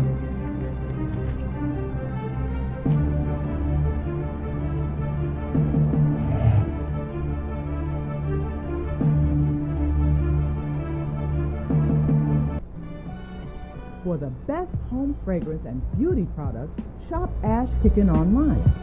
That's ASHKICKIN. Made with 100% natural quality ingredients and handcrafted with your family in mind, Ash Kickin' products are better than those other guys. Ash Kickin' candles, incense, body butter, face moisturizer, and hair moisturizer are priced just right, and you can get yours at 10% off with coupon code TALK17. Support this 100% black-owned business and get your home and body smelling and feeling all right. That's ASHKICKIN. Shop Ash Kickin' online at www.ashkickin.com. Are you ready for a high school that allows you to work at a place that is right for you? Are you ready to earn a certification in healthcare, business, or manufacturing while achieving your high school diploma? Then you are ready for Life Skills High School, a free public school option for high school students 16 to 21 years old. Learn more about your free high school educational options at lifeskillshs.org or call them at 1-800-888-7992. Life Skills High School, education that fits your life. If you or someone you know is abusing drugs and or alcohol and want to stop the abuse, contact APDS at 1409 East Livingston Avenue. Office hours are 9 a.m. to 8 p.m. daily and 9 a.m. to 3 p.m. on Saturday. APDS is certified by the Ohio Department of Mental Health and Addiction Services and primarily funded through the Adam H. Board. Fees are based on your income and Medicaid is always accepted. For more information, call 614-253-4448. This is Al Edmondson, owner of a Cutter Brother Rest Barbershop. I'm calling on all barbers and beauticians. It's time for us to unite as one. We can serve our communities better together. Join the Ohio Black Barber Beauty Network. For more information, visit www.obbn.org or call 614-427-3226 to get more information. Be the change that you want to see in your community. Join our network. We thank you for your emails and your feedback, and we are working very hard for you. We have supported the Compensatory Code since 1975. We believe that it is the only system of thought, speech, and action that enables us to move in the correct direction to work toward the production of justice. But right now, we need your help. If we're going to continue the Compensatory Concept show each week, we need your support. Now, we thank you and deeply appreciate what you've already donated. Please help us to continue to get the Compensatory Code system of thought, speech, and action out. Please donate today. Go to TalkTainmentRadio.com and hit the yellow donate button on the front page. Donate today. We appreciate any amount that you can give. We thank you so much. Live call-in talk show. Dial 1-877-932-9766 and join the conversation here on TalkTainmentRadio.com. I think I'm entitled. You want answers. I want the truth. You can't handle the truth. Go ahead. Make my day. You got the power. Okay, that announcement about the donations, that is for the second hour. Some people think that messed up the first hour. No, the first hour, no. Just for the second hour. We want to be clear about that. The second hour is the donation hour, not the first hour. Talktainment takes care of that. The second hour is the one. And that lady's voice that you heard doing for Ash Kicking is Libby, and she has a program called This is Libby, and I'm only bringing it up because I did not get a chance to mention that in our previous situation.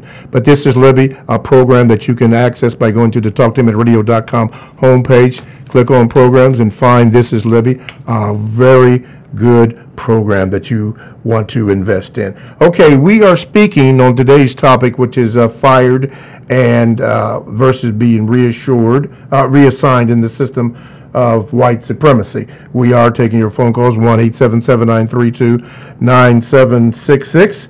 You can Gmail me at the numero 7, Mr. Bobby at Mr. Bobby, B-O-B-B-Y, at gmail.com.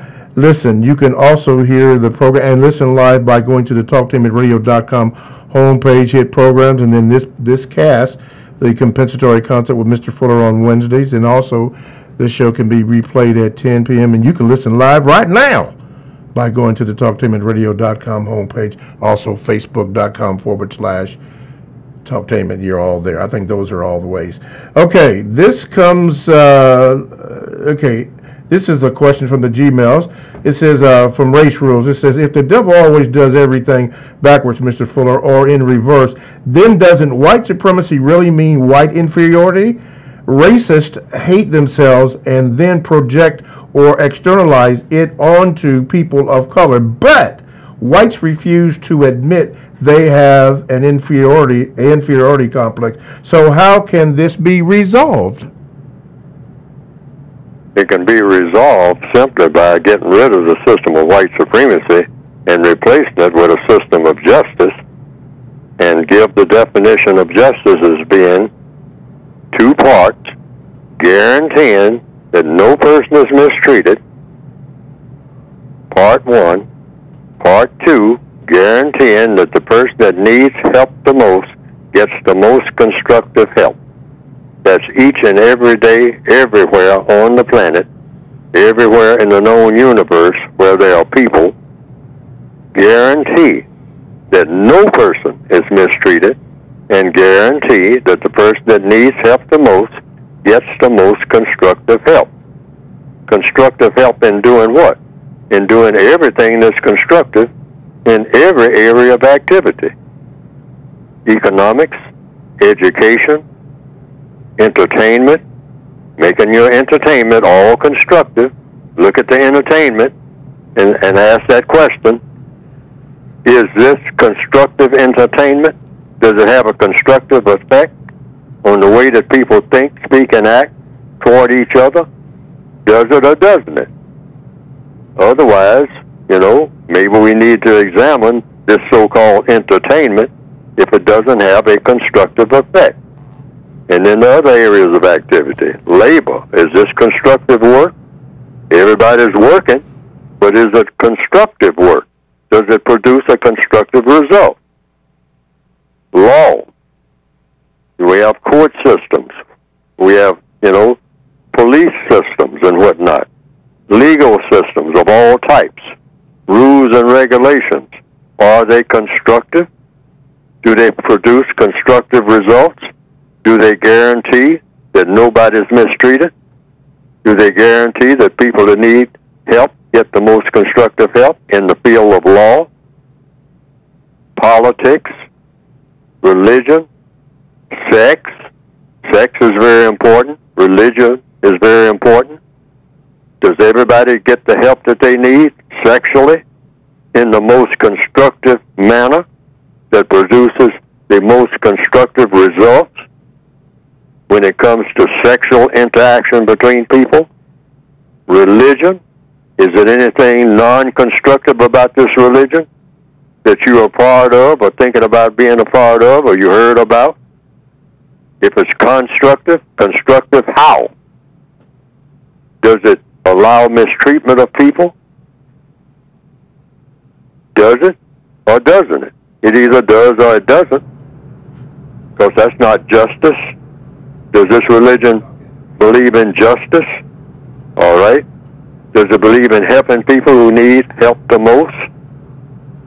If it doesn't, maybe you need to make an adjustment in your religion or change it or something. But that's any interaction between all things and all people. Yes. The aim is, just keep this in mind, is it constructive or non-constructive? That's the basic things to remember, whether you're talking about race or racism, or the absence of it or the presence of it, or if you're talking about any area of activity, economics, education, constructive, non-constructive. Ask questions, because there are answers to these questions. Just find the truthful answer. May not be the answer that you want, because we want a lot of things that we shouldn't want. The system of racism trains us to want a lot of things that we should not want. All right? But just set that as a criteria. Okay. Constructive, non-constructive. All righty. Let's go to the phone lines. Line number 1, you are now on with Mr. Fuller. What is your question? James, and I'm calling from North Carolina. And my question is, how can people at some point in time guarantee that no one is ever going to be mistreated and that people that need the most constructive help will get it? I ask that question because people are born inherently imperfect.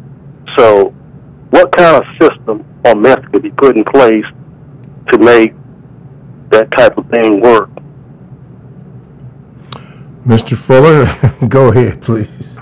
Here again, all problems are solved through the process of questions and answers. And I just gave a number of examples in every area of activity. That's the procedure. That's the codified procedure. You see somebody saying, okay, well, let's dance. Okay, I'll just throw that off on the top of my head.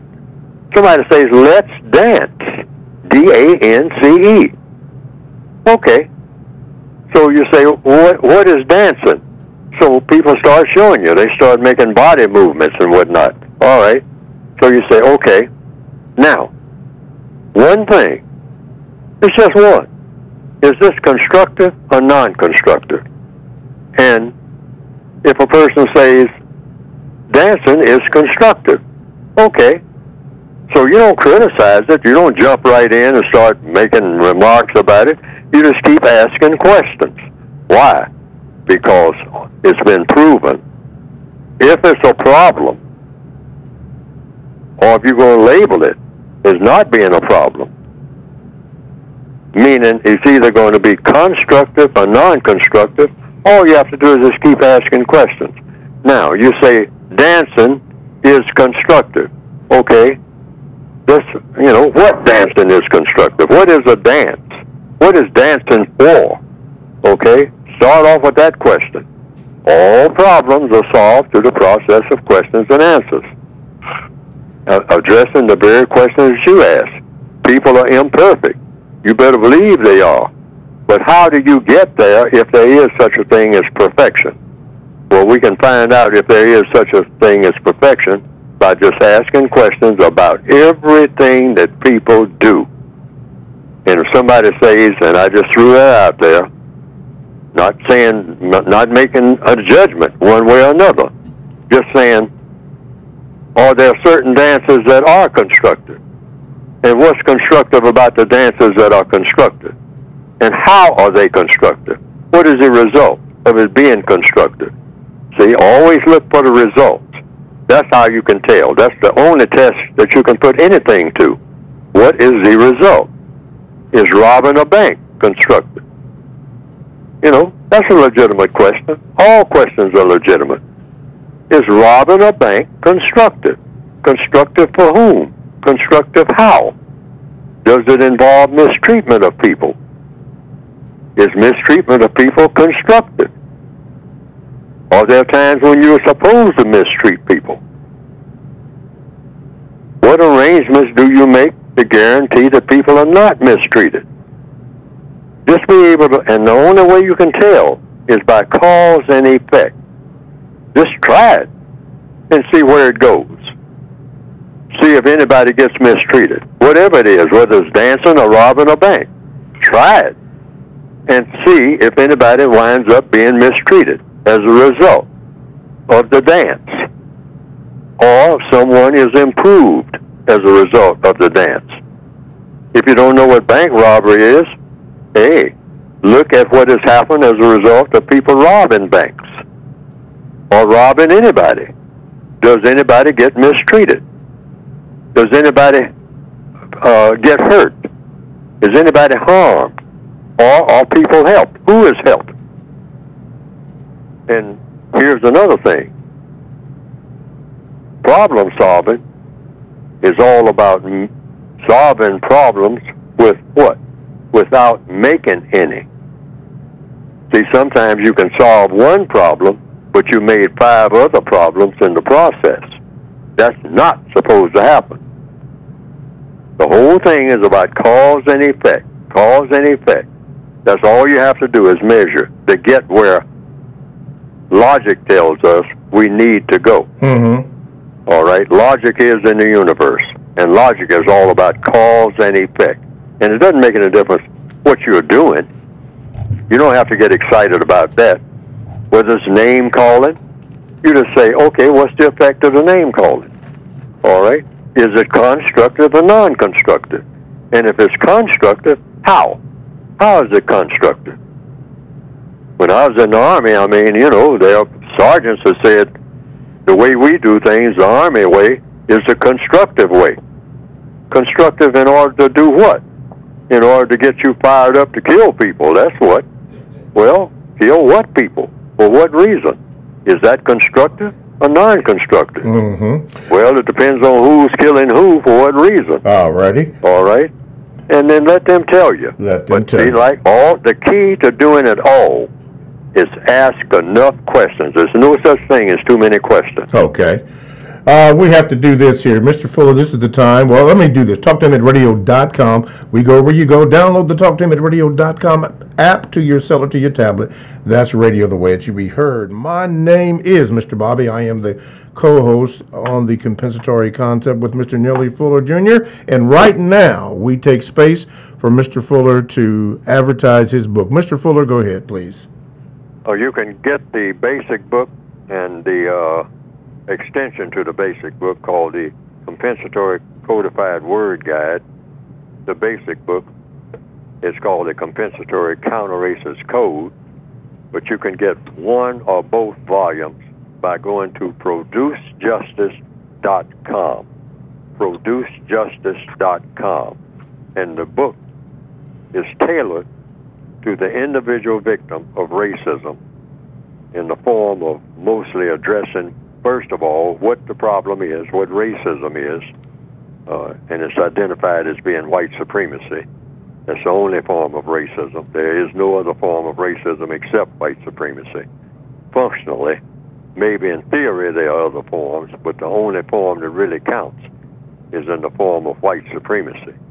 And so if you're a victim of the system of white supremacy, because it is a system, a world system, that takes in all of the non-white people, then the book is written about what you as an individual can and or should be doing about it in every area of activity, each and every moment of each and every day.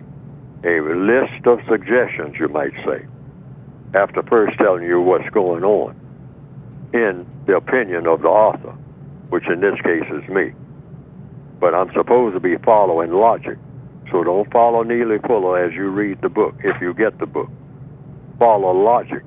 Follow the logic that Neely Fuller is supposed to be following, because logic is all around you. What is logic? Cause and effect. Things are done that have an effect. You want to know what the effect is. The effect of a person walking down the street, effect of a person catching a bus, the effect of an airplane landing at an airport. What are those people in that airplane, what are they doing in that flying machine? What are they going to do when they get out of the flying machine? And everything, every move that everybody makes, this is what this book is about, that you can get by going to producejustice.com. Producejustice.com. Every move that everybody makes, every minute of every day, is going to have a constructive effect or a non-constructive effect.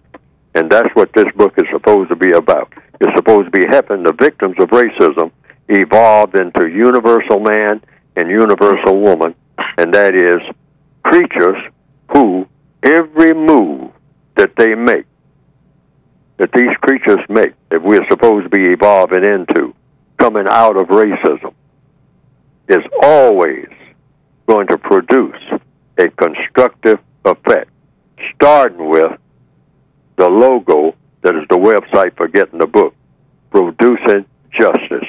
That's producejustice.com. Go to producejustice.com, and what will come up on the screen is the method for ordering the book. All righty. Let's go to the phone lines. Okay, caller, you are now on with Mr. Fuller. Go ahead with your question.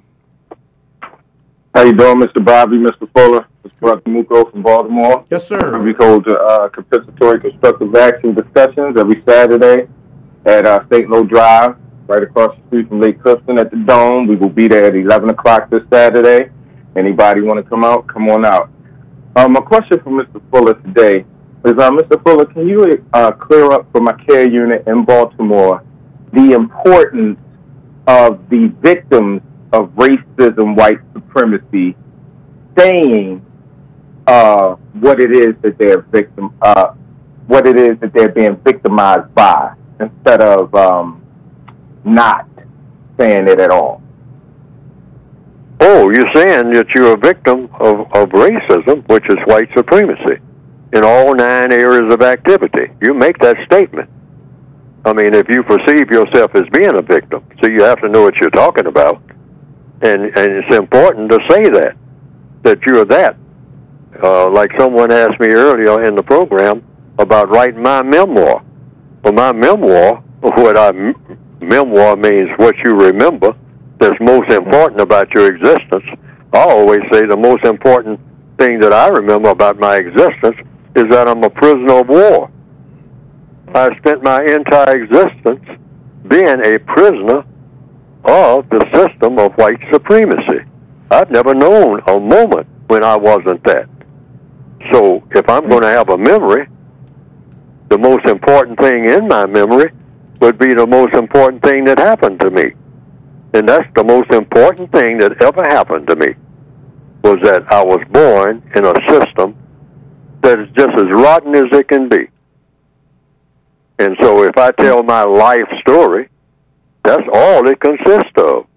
Just moving around in a prison, going from cell to cell, and out in the prison yard.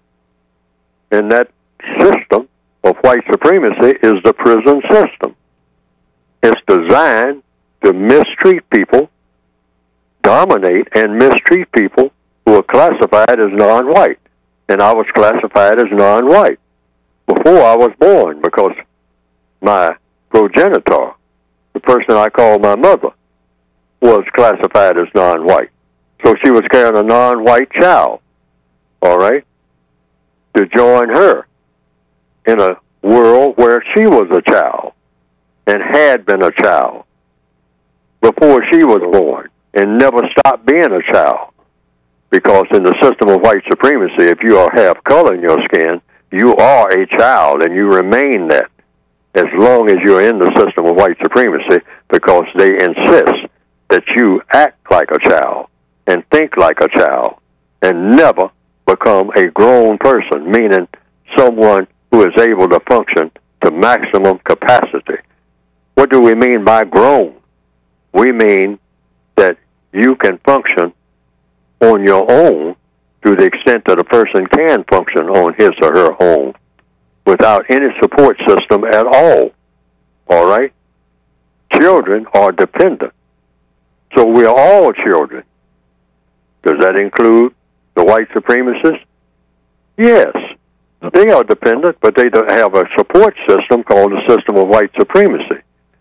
So as individuals, they have more strength. Yes, they do. Right. Okay.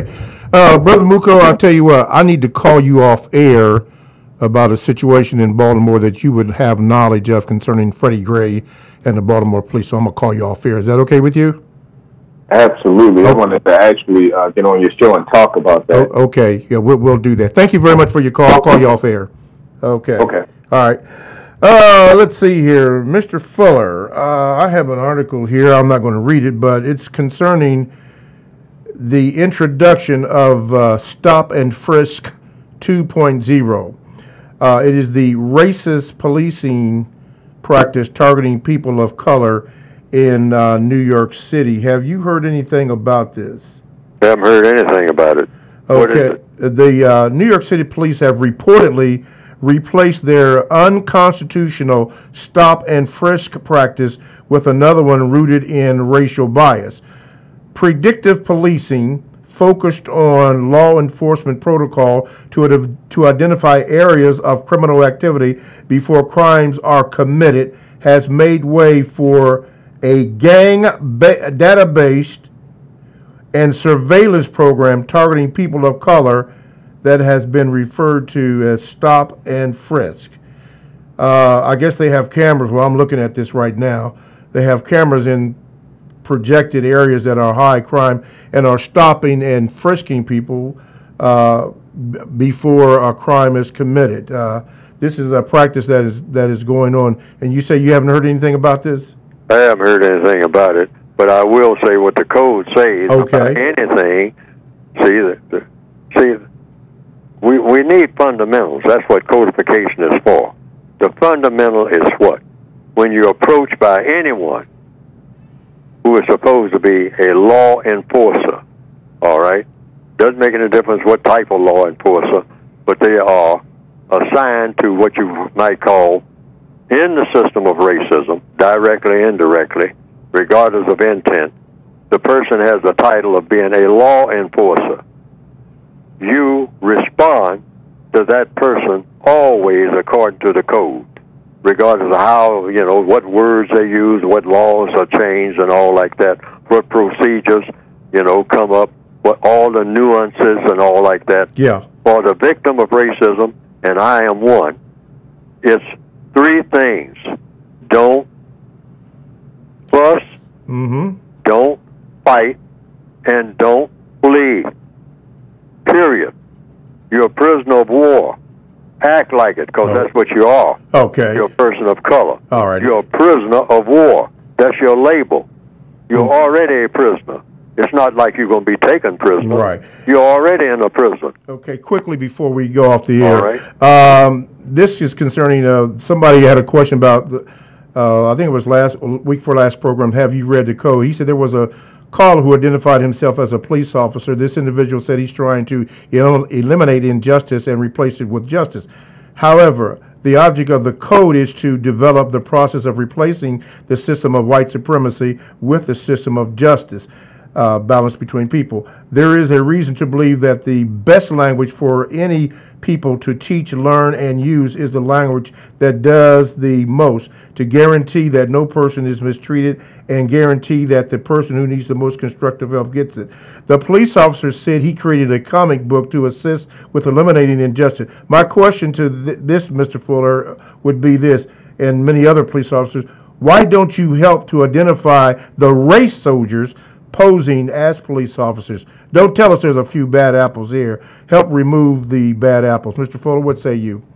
Sure. You always reveal a suspected racist as being a suspected racist, and according to the code, any person classified as white should be suspected of being a racist until proven different. Until proven different to whom? To any victim of racism who perceives that the person may be a racist. That's whom. You're going to have to prove it, because we're in a system of racism. We are not in any other system. There's no other system of government on this planet other than the system of white supremacy. There's no American government, no Russian government, no Nigerian government, no Botswanian government. There's no such thing as that. It's just one government on this entire planet, and it's called the system of white supremacy in capital letters. It's just one. And everybody caters to that government. Every member of every religion, if they're a person of color, caters to that government. And those that think that they can get away with not doing it have paid the price and are paying the price as we speak. We're all paying that price. So have that in mind. Okay, at all times. And you got it all. At all times. That's why I have it in the front of the book. If you don't understand white supremacy, you don't understand anything. Got it. Okay, well, that's going to be the conclusion of today's program. We thank you for the pleasure of your time. TalkTainMenRadio.com, the world's greatest radio, and radio the way it should be heard. Thank you, Mr. Fuller. Thank you, callers. We'll see you next week. Thank you.